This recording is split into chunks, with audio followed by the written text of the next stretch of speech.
এই মুহূর্তে রাজ্যের মহিলাদের জন্য সবচেয়ে বড় খবর, অন্নপূর্ণা ভাণ্ডারের ফর্ম প্রকাশ হতে চলেছে আগামীকাল। মুখ্যমন্ত্রী শুভেন্দু অধিকারীর বড় ঘোষণা, অনলাইন এবং অফলাইন দুইভাবেই আবেদন করা যাবে। আর সবচেয়ে গুরুত্বপূর্ণ বিষয়, যতদিন না অন্নপূর্ণা ভাণ্ডারের পুরো প্রক্রিয়া চালু হচ্ছে, ততদিন বন্ধ হচ্ছে না লক্ষ্মীর ভাণ্ডার।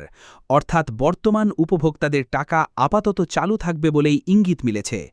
নবান্ন থেকে মুখ্যমন্ত্রী জানিয়েছেন, ২৭শে মে বিকেলে সংশ্লিষ্ট দপ্তরের মন্ত্রী এবং আধিকারিকদের উপস্থিতিতে আনুষ্ঠানিকভাবে প্রকাশ করা হবে অন্নপূর্ণা ভাণ্ডারের ফর্ম, এবং সেই ফর্ম পূরণের মাধ্যমেই শুরু হবে নতুন প্রক্রিয়া।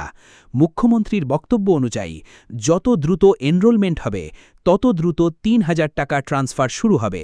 অর্থাৎ আবেদন জমা পড়ার পর ধাপে ধাপে উপভোক্তাদের ব্যাংক অ্যাকাউন্টে টাকা পাঠানো হতে পারে। শুধু তাই নয়, সরকারের পক্ষ থেকে বাড়ি বাড়ি গিয়েও ফর্ম ফিল আপের সাহায্য করা হবে বলে জানানো হয়েছে। বিধায়ক থেকে প্রশাসনিক আধিকারিক সকলকেই এই প্রক্রিয়ায় যুক্ত করা হতে পারে। এখন সবচেয়ে বড় প্রশ্ন, কারা এই ফর্ম পূরণ করবেন? যারা আগে থেকেই লক্ষ্মীর ভাণ্ডারের টাকা পাচ্ছেন, তাদেরও কি নতুন করে আবেদন করতে হবে, নাকি শুধুমাত্র নতুন আবেদনকারীদের জন্যই এই ফর্ম? এই বিষয়টি এখনও পুরোপুরি স্পষ্ট করা হয়নি। মুখ্যমন্ত্রী জানিয়েছেন, বিস্তারিত তথ্য আগামীকালই প্রকাশ করা হবে।